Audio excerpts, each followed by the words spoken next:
Et finalement, il n'était pas d'accord, Jospin, Ouais. pour cet accord qui était un pré-TAFTA, en fait, une espèce de TAFTA avant l'heure.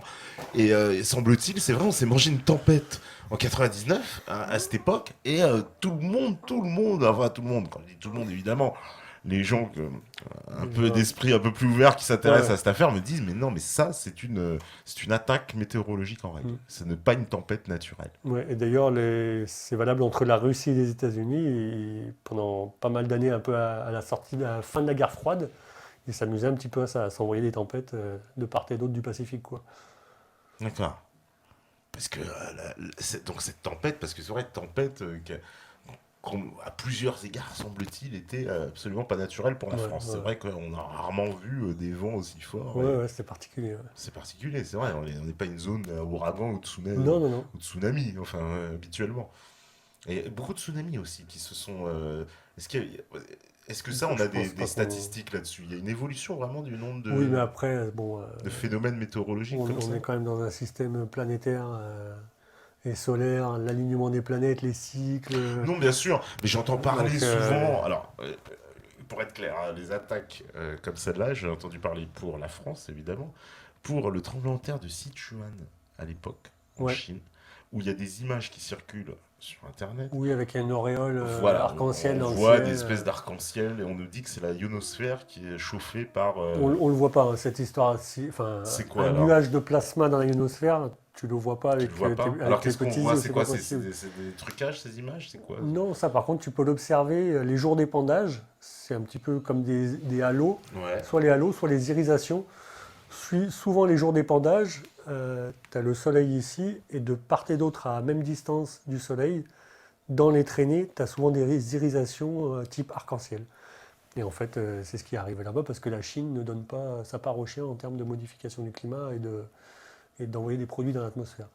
Donc, à mon avis, c'est juste D'accord. un concours de circonstances, quoi. Et pour ce qui s'est passé aussi à Fukushima, on a entendu parler. Là, Pareil, on parle. bon, là, il y a plusieurs théories et moi, c'est pas celle de l'impulsion électromagnétique que je retiendrai, mais Ouais. bon, on en parlera peut-être une autre fois. D'accord. Bon, pareil, mais bon, ça fait partie. Et puis le dernier tremblement de terre qui pose beaucoup de problèmes, c'est évidemment à Banda Aceh, enfin le Ouais. fameux tremblement de terre en Indonésie, mais qui a fait trembler toute l'Asie du Sud-Est, j'ai envie de dire. Pour moi, le plus troublant, c'est en tremblement de terre, c'est Haïti. Haïti aussi, bien sûr, Ouais. bien sûr, bien sûr. Parce que Haïti. la situation était un petit peu différente dans le sens où Haïti a du pétrole à récupérer. Ouais. Sur les côtes d'Haïti, c'est les Canadiens et les Américains qui se sont battus pour récupérer la manne financière du pétrole là-bas, et des quantités gigantesques. Et le plus troublant dans cette histoire, c'est que les hôpitaux de campagne américains étaient déjà en place sur le tarmac de l'aéroport la veille du tremblement de terre. Voilà, ça, c'est le plus troublant, c'est qu'encore une fois, ils ont simulé comme ils font, tu sais, un drill, donc un exercice, une simulation en cas de catastrophe. Comme Et par là, pour hasard, la le coup, catastrophe, elle ils y arrive. étaient 12 heures avant. Comme sur le 11 septembre, ouais. Ils ont quand même le chic, hein. Ils ont le nez pour faire Voilà, pour les moi, c'est le plus exercices le troublant, jour des quoi. catastrophes, Pour le hein. coup, Hmm. Ouais, donc ça aussi, très très bizarre, effectivement. J'en ai entendu parler sur Haïti. Alors, on me dit encore, euh, les USA ont été désignés responsables de modifier le climat, mais au vu des catastrophes climatiques aux USA, comme cet hiver, et les plaintes de la CIA accusant les Russes de modifier le climat, ces deux puissances ne sont-elles pas dans une guerre de climat où les Russes auraient pris le pouvoir? Parce que il y a eu Katrina aussi, eux aussi, ils en ont eu des gros ouragans énormes, énormissimes. les Russes et les Américains, pour moi, hein, c'est comme la conquête de l'espace, hein. À l'époque, à la fin de la Seconde Guerre mondiale, avec le physicien von Braun, qui avait été récupéré par les Américains, qui était un nazi allemand, Ouais. spécialiste des moteurs. Après, il y avait en face, il y avait les Russes, ils avaient fait sortir le spécialiste russe d'un goulag pour pouvoir faire les moteurs dont il avait le secret. Et là, c'était crescendo, et pendant des années, il faisait la course à l'espace en essayant d'arriver. Et pour moi, l'histoire du climat, entre ces deux-là, c'est pareil, quoi. Voilà, c'est la guerre à celui qui va arriver le plus vite, à mieux contrôler, à avoir les meilleurs procédés, à mieux les vendre aux autres, et ainsi de suite, quoi. Et nous, c'est quoi? On participe dans cette course? Oh ben, nous, comme je te disais, il y a quelques scientifiques qui sont vraiment forts, comme Henri de Sens à l'époque, mais par la suite, il y en a eu d'autres. et on serait plus associé Avec les à la Américains, partie américaine. ouais, voilà, dans l'OTAN. Mais c'est sur des travaux internationaux, hein, comme le Suédois Bergeron, l'Anglais Schaeffer, enfin il y a deux, trois têtes comme ça, ou l'Israélien Rosenfeld. Ce monsieur, il a sorti un dossier qu'il a proposé à l'OMM il y a quelques années, où il dit, nous, ça fait 25 ans qu'on modifie le climat au-dessus des villes en Israël. Est-ce que nos techniques vous intéressent pour la suite ou pas? D'accord. 25 ans. 25 ans. Euh, on me dit, y a-t-il eu des lanceurs d'alerte sur les chemtrails, pilotes, mécaniciens de maintenance, etc. Est-ce qu'il y en a déjà eu? Ouais, c'est intéressant. Alors, il y a cette petite dame américaine, là, dont j'ai un petit trou sur le nom, qui était ancienne responsable de sécurité un petit peu pour l'armée américaine, l'armée de l'air. Et bon, elle a fait pas mal de trucs. J'ai traduit une vidéo d'elle où elle dénonce un peu tout ça. Après, d'ailleurs, c'est ce qui a été le déclencheur de l'histoire des chemtrails, ou en tout cas, ça commençait à se savoir, c'est que c'était la lettre d'un technicien qui disait, moi, j'ai travaillé dans les réservoirs d'avions, j'ai mis les produits, j'ai tout vu, je sais tout. Et je dirais que je pourrais t'écrire la même lettre.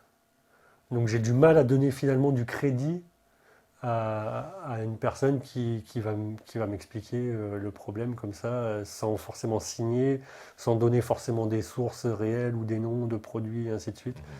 Donc j'ai du mal à donner du crédit, mais vraiment, et c'est un peu le truc depuis le début, c'est que j'aime bien avoir des dossiers que tu peux aller sourcer, chercher, des noms, enfin voilà. Donc j'ai un petit peu du mal avec... Mais oui, forcément, il y en a Il y quelques-uns, en a mais quelques-uns, ils je sont leur pas donne beaucoup, pas. finalement. Ils sont pas Oui, oui, beaucoup. oui, ouais, ouais. Ils sont pas beaucoup, et tu dis qu'on peut pas leur accorder un crédit total. Enfin, J'ai du mal. Enfin, personnellement, après, c'est vraiment une posture personnelle, mais voilà. Moi, il me faut des dossiers, des sources, des noms de. Il me faut un peu de plus un peu concret, plus, quoi. quoi, un Ouais. petit peu plus concret. Euh, donc, on me dit encore.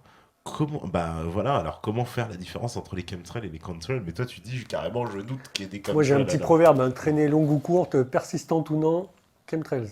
Hmm. Voilà, vraiment, c'est une question d'utilisation, de besoin à un moment donné. C'est Et tout. puis en plus, ça Et je c'est crois qu'il y a dans. même des histoires d'épandage invisible, enfin, dans le sens où ils arriveraient à de toute façon vaporiser des particules sans qu'elles soient visibles et sans qu'elles cristallisent ou qu'elles chopent l'humidité ambiante comme on le voit habituellement. Donc de toute façon, et d'ailleurs, euh, jusqu'à présent, les analyses de pollution de l'air, comme on a ici Air Paris, choses comme ça, Mhm. euh, jusqu'à présent c'était particules fines, particules jusqu'à 10 microns de diamètre, et ainsi de suite. Et là, Environnement SA, ils ont mis au point un système pour capter les nanoparticules dans l'air ambiant. Depuis le début de l'année 2015 ou fin 2014. C'est un nouvel appareil qu'on trouve pour Air Paris, là, et sûrement les autres organes comme Atmo. Donc maintenant, Ouais. ils analysent les nanoparticules dans l'air ambiant. Quel intérêt? Bah, peut-être que soit on les a trop bassinés avec ça en leur disant qu'il y en avait, qu'il fallait commencer à les analyser, parce qu'il y a quand même pas mal d'associations comme Respire et tout, avec qui on a communiqué, alors peut-être qu'ils ont fait suivre le truc. Soit ils veulent savoir, D'accord. Ils sont honnêtes. avoir un retour. Non mais voilà. On a du mal maintenant, on croit qu'ils sont tous malhonnêtes, mais c'est possible. Alors, on me dit les personnels qui font la maintenance de ces avions ne se rendent donc pas compte d'anomalies techniques. Bah, c'est ça que c'est un peu, tu sais, l'affaire de se dire qu'à un moment donné, alors, toi tu nous dis chaque personne peut être séparée dans sa tâche et personne ne sait ce que fait l'autre finalement. Ouais, d'ailleurs, hein, si tu es mécanicien ou si tu fais l'entretien, par exemple, de l'intérieur des cabines d'avion, réparer les sièges, Mhm. remettre les clapets, enfin, bon, les porte-manteaux, ce que tu veux, les toilettes, tu as accès à une banque de données sur informatique qui correspond à ton travail et à ton niveau d'accréditation. Si tu es spécialiste des moteurs, tu as accès à la première partie dont je viens de parler, mais aussi à la partie qui te concerne, et ainsi de suite.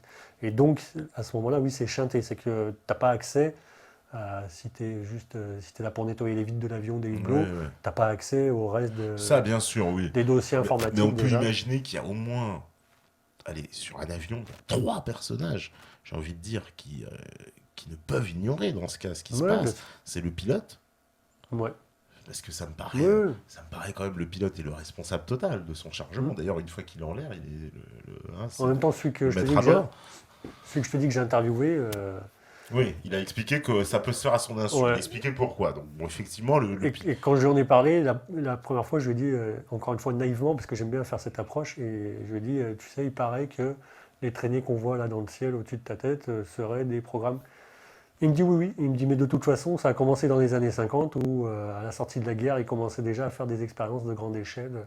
Donc ça peut être le projet Cyrus, comme il y a eu aux États-Unis, qui a duré 5-6 ans. Voilà. La première chose qu'il m'a dit, c'était ça. Tout en me disant dans la suite de l'interview que de toute façon, bon, lui, il n'était pas vraiment au courant de ce qui se passait. Il pensait que c'était naturel. Il ne se posait pas plus de questions que ça. Donc, D'accord. Mais alors, personnage qui devrait quand même censé en fait, être au fait, ouais, c'est le ouais. pilote. Il y a le fameux chef avion, comme on appelle dans l'aérien, Hmm. c'est-à-dire celui qui fait le lien justement entre le sol et le pilote et qui est pareil, qui ramène la fameuse feuille de Ouais, chargement là ouais, qui qu'on fait toute appelle la checklist, hein, voilà, le enfin, load sheet qu'on ouais, ouais. appelle dans le jargon et qui fait signer la load sheet. Donc ça veut dire, en théorie, Tout ce qui a lui, été chargé, tout ce tout qui ce a qui a été été. Hmm. chargé dans l'avion, il doit le savoir. Ça, en particulier si quelqu'un doit amener des produits chimiques, bah, cette personne-là, normalement, elle est censée être informée parce que Ouais, c'est c'est du sûr. transport de matières dangereuses.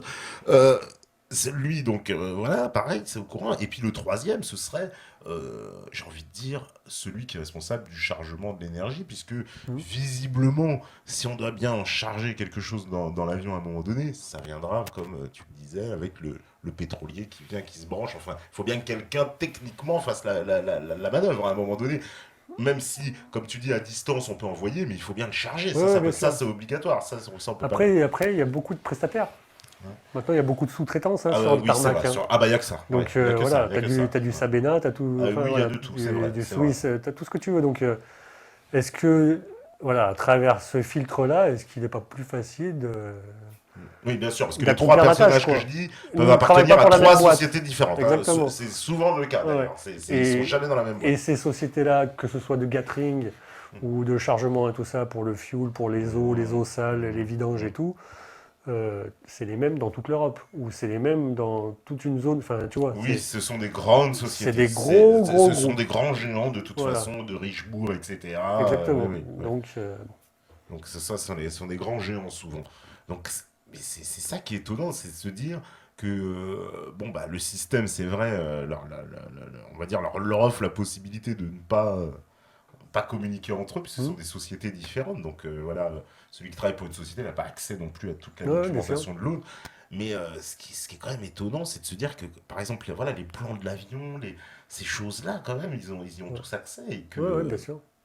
ça passe, quoi. Donc, Hmm. moi, c'est le principe, quoi. Alors, il y a une autre question aussi, c'est vrai, alors ça, c'est un autre sujet qu'on va aborder, c'est les fameuses maladies des morgelons, comme on l'appelle. Ouais. Alors, elles sont, selon, pareil, évidemment, ce qu'on peut lire dessus, issues directement, c'est une conséquence des épandages. Ce qu'on obs... D'après les années. Enfin, Mhm. moi, j'ai bien aimé les travaux du docteur Hildegard Stanninger. C'est une dame qui est toxicologue, elle a un CV long comme le bras. Elle est inscrite au registre national des professionnels de l'environnement américain. Ouais. Donc c'est une femme qui est reconnue dans son métier, et ainsi de suite. Elle est allée au MIT, donc Massachusetts Institute of Technology, pour faire toutes ces analyses sur les fibres. Les fibres qu'elle a trouvées qui sortaient de la peau des gens, qui étaient sous l'épiderme des gens aux États-Unis, étaient les mêmes que les échantillons qui lui étaient parvenus après une chute de filaments en Italie. Donc déjà là, on a un dossier qui est posé. D'ailleurs, j'ai fait une traduction d'un de ces dossiers en français. Il est sur des PDF de notre site. Déjà là, ça chatouille un petit peu. Après, bon, c'est vrai qu'on voit des vidéos sur Internet où les gens se sortent des fils des mains, des trucs comme Oui, ça. voilà, exactement. Ouais, ouais. Donc ça, c'est un peu troublant. Tout est vrai ou pas, c'est un peu difficile à dire. Moi, j'avais suivi une fille, une Anglaise, qui s'appelle Miss Vigor sur YouTube. Et en fait, elle appelait ça Living with Morgellons in UK, donc vivre avec les morgelons en Angleterre. Et je l'avais suivie pendant plusieurs mois, et en fait, tous les 15 jours, et d'ailleurs, sa chaîne, elle est encore en place, hein, mais tous les 15 jours, elle sortait une vidéo où elle avait des trucs qui sortaient des cuisses, du pied, elle sortait des filaments. Elle s'était acheté un sauna pour essayer de traiter ça, elle faisait des traitements à l'eau oxygénée, enfin, elle avait vraiment tout un truc. Elle disait que ça commençait à l'énerver, lui peser sur le système et tout machin. Et puis pendant un moment, j'ai plus entendu parler d'elle. Et 6 mois après, j'ai recommencé à essayer de la contacter et tout ça. Et en tapant son nom, et Véronica Vigor, je crois, au complet, j'ai retrouvé sur le Daily Mail un article de 3 pages où le titre c'est Les morts-gelons sont réels, je les ai, j'ai cette maladie. Et c'était un article sur cette fille-là. Donc voilà, ça, bon, c'est le Daily Mail, hein, c'est pas non plus le Wall Street Journal, hein, mais je veux dire, voilà, ça apporte un peu de crédit, il y a quand même pas mal de sources là-dessus. Puis après, il y a les travaux de Clifford Carnicom, il y a Michael Castle aussi qui a travaillé là-dessus. Hildegard Stallinger, elle a sorti un DVD que j'ai commandé, que j'ai reçu il n'y a pas très longtemps, où elle suit tous ces patients qui sont atteints des morgelons. Donc ils témoignent devant la caméra, on a des analyses, on a des vues microscopes, on a le truc qui dure 1 heure et demie, on a au moins une vingtaine de patients qui témoignent. Et elle est toujours en duo à discuter avec un autre scientifique comme ça. Donc moi j'apporte quand même pas mal de crédit à ce truc-là. Après on entend parler de nanotechnologie. Les nanotechnologies, on se les étale sur le corps, on en mange parce qu'il y en a comme additifs alimentaires dans nos aliments, en crème solaire, en shampoing, en savon, enfin je veux dire on baigne là-dedans toute la journée. Donc voilà, et encore une fois il y a une part de ce qui tombe du ciel et la part de ce qu'on a dans la vie de tous les jours, quoi. D'accord. On me dit par contre, attends, voilà. Y a-t-il des moyens de se protéger? J'ai entendu parler d'un matériau ou d'une pierre. Alors, ça doit sûrement faire référence à l'orgonite, peut-être, Ah oui, voilà, ou aux j'en ai entendu orgones, parler. quoi. Ah oui, c'est réel ça? C'est pas, Alors, ça fait pas ambiance un peu Superman, je alors, sais, Kryptonite, mais. moi l'orgonite, enfin vraiment j'ai du mal. J'arrive pas à comprendre comment ça puisse marcher. Et puis encore une fois, je te parlais de dossiers, de preuves tout à l'heure. Hmm. On n'a pas de preuves réelles. Les seuls trucs qu'on a, c'est des vidéos avec des gens qui posent des orgonites sur le balcon ou au milieu d'un champ ou ainsi de suite, et qui te montrent que quand les avions y passent, ça fait pas de chemtrails, ou alors quand ils les posent qu'il y a des chemtrails disparaissent. Donc ça déjà, bon, j'ai du mal à y croire. Après, imaginons que ce soit vrai. Imaginons que ces orgonites fonctionnent, et c'est tout à fait possible. De toute façon, j'ai pas la réponse à tout. Imaginons que ça fonctionne et qu'elles permettent de disperser sur un tel rayon, telle altitude, les particules. Elle les repousse. Enfin, je veux dire, elle les pousse un peu plus loin, elle les disperse, elle les monte, mais elles ne les font pas disparaître. Donc de toute façon, c'est juste repousser le problème à la porte de ton voisin. Donc bon, après, il y a pas assez de recul scientifique, même si je ne les porte pas forcément à mon cœur, mais j'aimerais bien avoir un peu plus de Un consistance, peu quoi. plus de consistance, Ouais, ouais, ouais, à ce d'accord. sujet-là, quoi. Ok. Euh, bon, bah voilà la question de tout à l'heure. On a répondu où diable stocke-t-il les produits? Bah, via les pipelines, pas besoin de stocker. Euh, Après, il y a un petit détail, il y a parce il y a les programmes AMDAR, ça j'en ai pas parlé, mais oui. je voulais en parler. Il y a les programmes AMDAR qui sont des programmes d'observation météorologique qui sont mis en place par l'Organisation mondiale de la météo, et tous les organes météorologiques de la planète ont une grande partie. Et en fait, les programmes AMDAR, dans le fonctionnement, c'est que les compagnies aériennes mettent à disposition des avions, alors que ce soit pour des vols commerciaux, des vols de fret, du cargo et ainsi de suite. Ils mettent à disposition un certain nombre d'avions. Lufthansa, ils peuvent arriver à en mettre 200 à disposition pour ces programmes. Et en fait, dans les programmes AMDAR, on embarque une certaine quantité de matériel et des capteurs sur le bardage de l'avion pour savoir quelle température il fait, à quel moment, l'hygrométrie, la pression d'air, enfin voilà, ils font des analyses en fait pendant tout le temps de vol. Ils font des analyses d'air ambiant. Et donc ces programmes AMDAR, ils peuvent emmener jusqu'à 20 tonnes de fret supplémentaires. Là encore une fois, il y a un gros doute. Est-ce qu'ils n'utiliseraient pas justement à ce moment-là, vu que c'est l'OMM qui est derrière, est-ce qu'ils n'utiliseraient pas les avions des programmes AMDAR pour vaporiser les produits? Surtout que les vols AMDAR volent à l'altitude qu'ils veulent, quand ils veulent, où ils veulent, parce qu'ils sont sous les mêmes législations que les militaires. Et les aéroports AMDAR, finalement, il y a quelques aéroports, on va dire la moitié des aéroports français, sont capables de recevoir ou de faire partir les vols AMDAR. Est-ce qu'il ne faut pas cibler peut-être plus cela? Est-ce que c'est là la faille? En tout cas, il y a assez de doutes là-dessus pour se poser des questions, quoi. On me dit, connaissez-vous les chemtrails circulaires? J'en ai vu au-dessus de chez moi, faits par des avions militaires chasseurs à basse et moyenne altitude. Alors, pour habiter dans un triangle d'une carte d'état-major de l'armée française au niveau aérien, armée de l'air, C'est pas que je connais, c'est qu'il y a 10% des vidéos de ma chaîne qui sont constituées que de ça, quoi. Que de ça, voilà. Donc les fameux Donc voilà, circulaires. Ouais, voilà, d'accord. des avions, ou même j'étais sur une petite montagne à côté de chez moi l'année dernière, où on a 4 avions militaires qui sont passés, 4 Mirages, et ils allaient tous à la même vitesse, ils étaient tous à la même altitude, sans ralentissement particulier des uns ou des autres. On voyait les traînées qui se coupaient une fois l'un, une fois l'autre, une fois le second et tout. Ou alors un Mirage qui fait une boucle comme ça au-dessus de ma maison.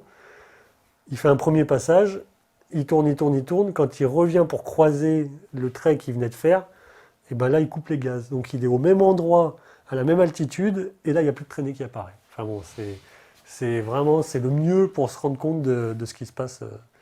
C'est des Mirages et Ça, des avions militaires, quoi. voilà. On me dit, salut Yannick, penses-tu qu'une partie des épaudiages ont un lien avec l'affaiblissement de la magnétosphère terrestre? Je suis pas assez calé Mhm. sur le rayon pour en parler, mais c'est vrai que s'ils mettent des particules, ce Ouais. serait lié aux aurores boréales et tout ça, ce qu'on voit en termes d'aurores boréales.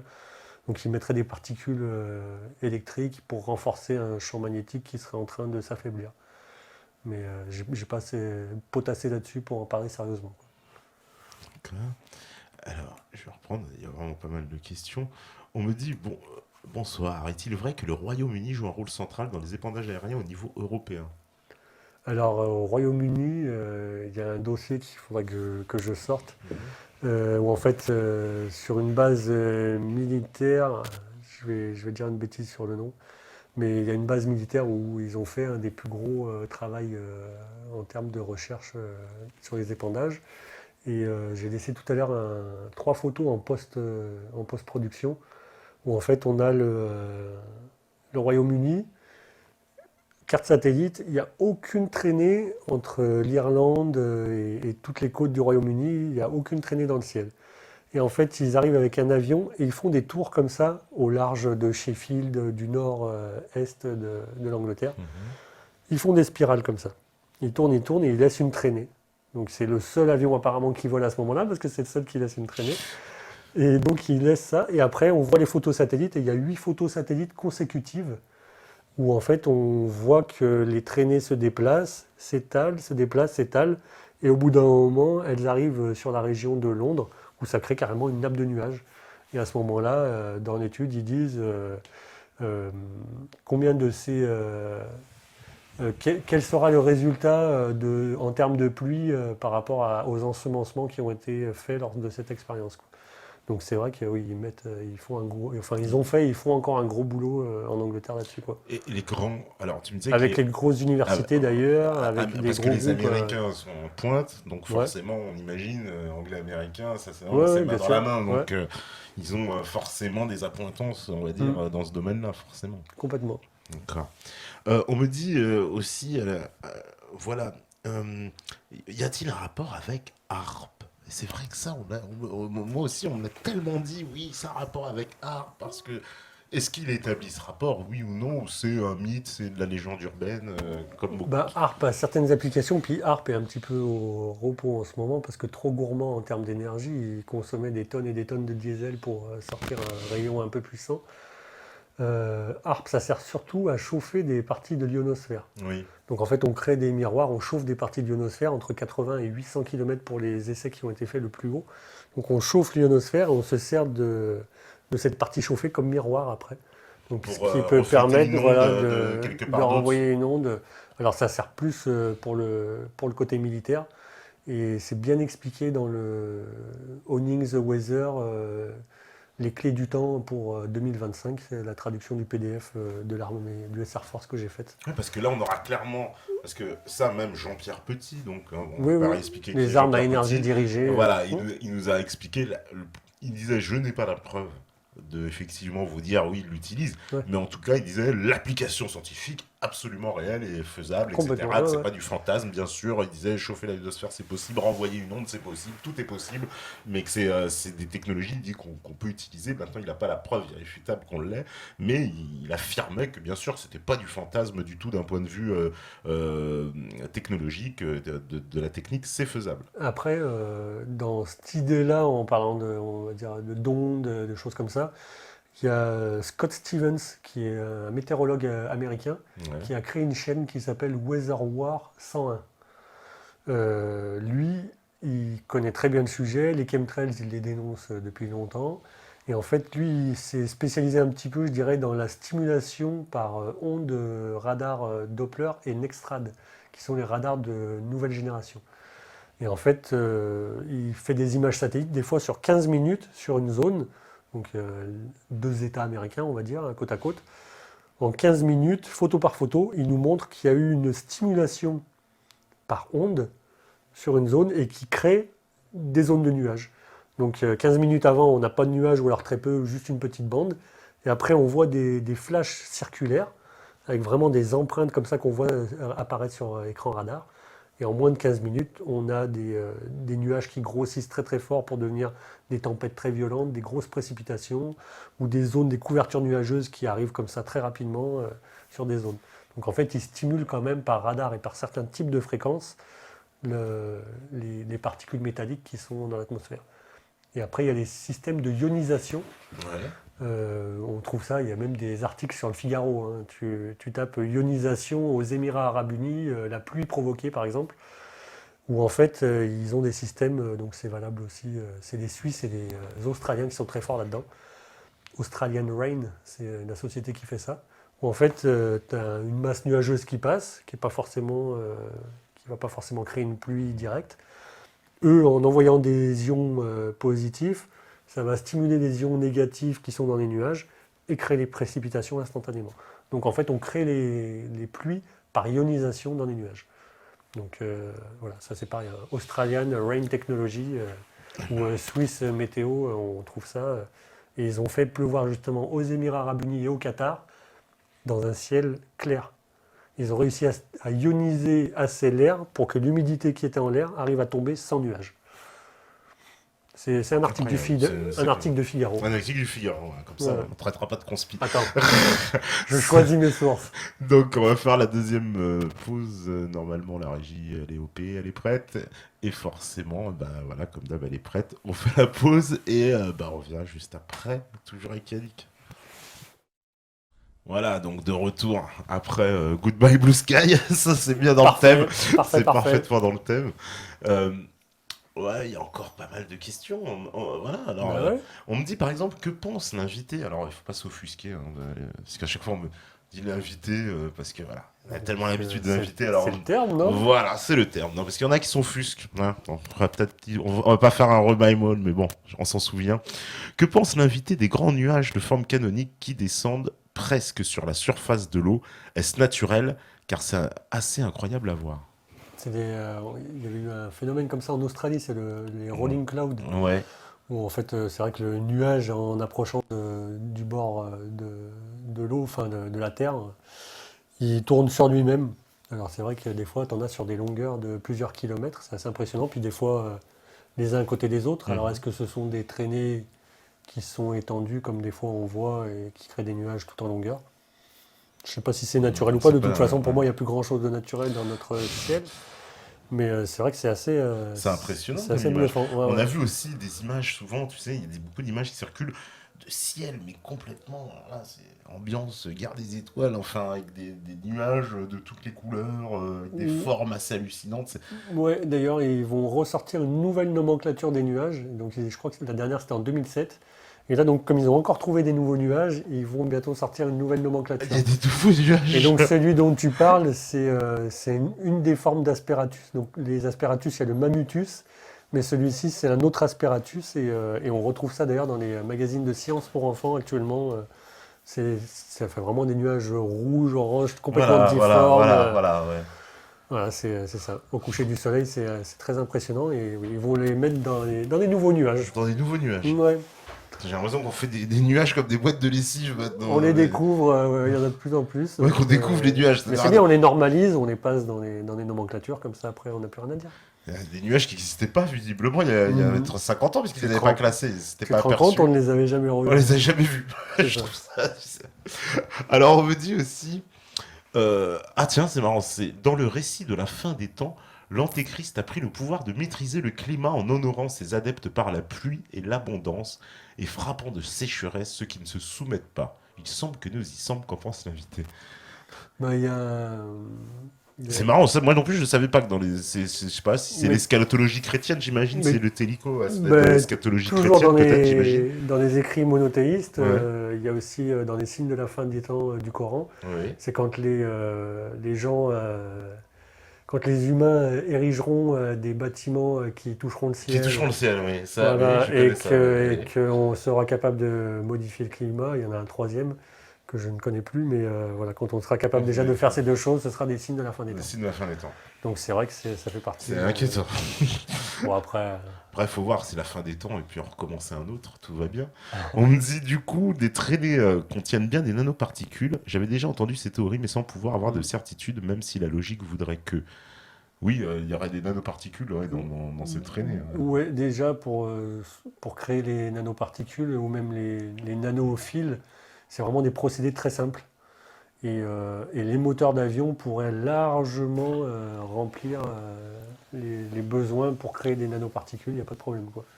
Donc sans parler de produits épandus, les kérosènes et additifs qui passent dans les réacteurs, de toute façon, sont transformés en grande partie en nanoparticules. D'accord.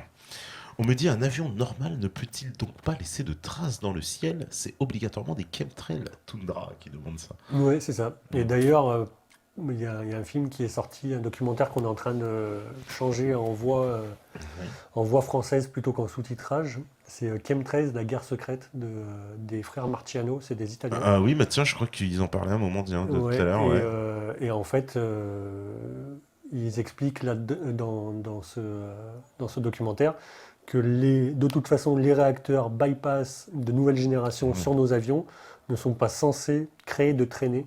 Parce qu'en fait, le flux d'air chaud et le flux d'air froid, donc on a 20% d'air chaud qui passe à l'intérieur du réacteur, mais les 80 autres % restent de l'air froid qui passe à l'extérieur du réacteur, du cœur du réacteur. Et en fait, la différence entre les deux n'est pas censée physiquement créer de toute façon de la condensation. Voilà. Voilà, oui, c'est trop fait. Et ce serait Donc, de depuis en toute plus, façon, ça fait un sacré moment qu'ils sont équipés comme ça. voilà, Alors, qu'on utilise les réacteurs bypass Mm. jet. Ouais. D'accord. Alors, on me dit qui paie, qui charge les produits, il faut bien des remplissages et des réserves. Tous les pays ne sont-ils pas complices? Mais je disais tout à l'heure, Ouais. c'est lors des conférences sur la modification du climat qui sont internationales et organisées par l'OMM qui est sous l'égide de De l'ONU. l'ONU. Voilà. Il y a- Ça va jusqu'à la haute volta. Enfin, je veux dire, c'est des petits pays africains.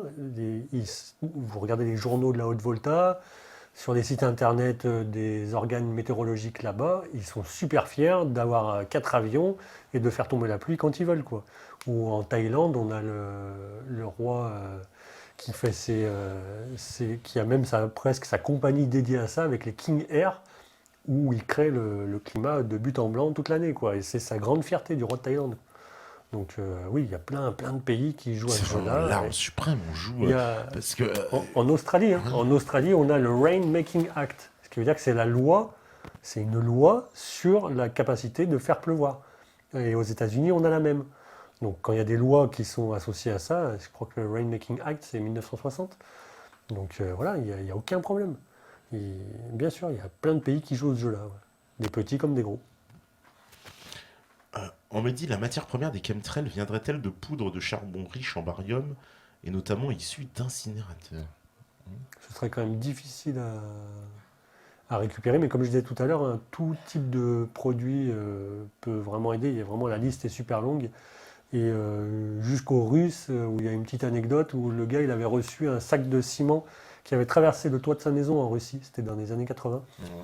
Et en fait, ils utilisaient les particules très fines du ciment pour ensemencer les nuages et faire pleuvoir. Donc ça reste une hypothèse. Il a pris un sac de ciment sur la. Dans le déchargement, Ouais, un peu à la va-vite, il a pris le sac complet, le gars. D'accord. Faut Mais pas qu'ils oui, soient oui, en dessous. bien sûr que c'est envisageable. J'ai Mm. pas d'idée là-dessus, mais c'est complètement envisageable. Alors, on me dit que pense Yannick des particules d'aluminium envoyées dans le ciel via des fusées du Bordelais par les vignerons afin de protéger les vignes en transformant la grêle en eau de pluie? C'est souvent, C'est RNUI qui nous dit ça. Il c'est passe ce souvent, bonjour. c'est souvent de l'iodure d'argent, quand même, C'est souvent de l'iodure d'argent. de l'iodure d'argent. Ouais, en fait, c'est une particule où, enfin, un procédé où dans 5 grammes de iodure d'argent, tu as 200 milliards de particules, tellement c'est fin. Donc c'est ce qui est vraiment le plus utilisé dans les pratiques d'ensemencement des nuages.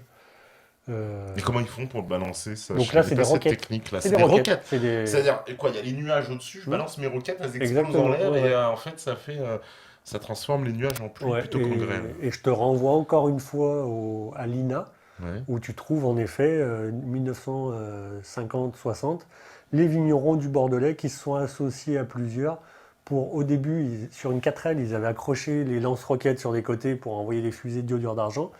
Et après, ils faisaient venir des avions, je crois que c'était les Pilatus, qui étaient utilisés à la montagne pendant la période d'hiver pour amener les vivres et tout en altitude. Et ils les ramenaient l'été pour ensemencer les nuages. Donc tu vois le petit avion à 4000 mètres qui passe dans les nuages avec une traînée derrière et qui ensemence les nuages. D'accord. Mais si je fais quand même un peu l'avocat du diable, ça peut avoir quand même un intérêt, quand même, quelque part. Par exemple, là, dans le cas des vignerons, Ah bah, ça les fait. vignerons, ils se sont même associés tous ensemble pour arriver à pas détruire les... Parce que clairement, regarde, Les récoltes, dans hein. ce cas, voilà, dans le cas Bien des sûr. vignerons et tout, ça peut avoir un intérêt qui est compréhensible presque. Carrément. Après, ce qui serait bien, c'est quand C'est- c'est à grande échelle comme ce qu'on Qu'on observe sache, maintenant, en fait, c'est qu'on soit au courant. qu'on soit au courant de quelle utilisation, Voilà, en effet. quel produit, dans quelle proportion. Parce qu'il y a des, on va dire, allez, Comment il y a des cas comme celui-là où ça, par exemple, j'ai envie de dire, en Haute-Volta, que le mec il arrive à faire pleuvoir s'il Ah pleut pas bah, depuis 6 mois, ça peut bravo. avoir un Ouais, intérêt ouais, bien aussi. sûr, On bien sent, sûr. sans jouer les horribles mondialistes Rockefeller, mais Ouais, bon, ouais, bien voilà, sûr. c'est quand même, ça peut avoir je veux dire, une technologie finalement, c'est comment on s'en sert aussi un petit peu peut-être. Exactement. Mm. Exactement. Après, j'espère qu'en Haute-Volta, ils se prennent pas des filaments sur la tête tous les 15 jours. Oui, c'est sûr. S'ils finissent avec des maladies de Morgelon, c'est pas non plus la meilleure chose. Alors, on me dit quoi encore? On me dit, peut-on rapprocher la mort des abeilles avec l'épandage des chemtrails? Ah, ça, c'est une question aussi, parce que c'est clairement, baisse voilà, de mortalité des abeilles sur toute la planète. Alors, on a parlé du Roundup, hein, le fameux Ouais. pesticide fabriqué par Monsanto. Mais il y a aussi pas mal de théories qui disent que les chemtrails peut-être aussi participeraient à cette hécatombe. On retrouve, il y en a qui ont analysé les abeilles au microscope et on retrouve plein de particules qui sont attachées à leurs petits poils sur l'abdomen, là. Ouais.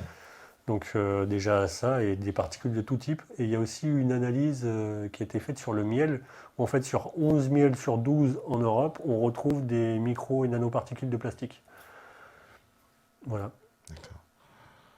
Sympa, même le miel. Donc le miel qui est censé être un des produits les plus naturels, Voilà ce que j'allais bénéfiques, dire, ouais. voilà, Le presque truc- imputrescible dans le sens où tu peux le garder des Mhm. années sans qu'il soit altéré. Il y a aussi des doutes à avoir là-dessus, quoi.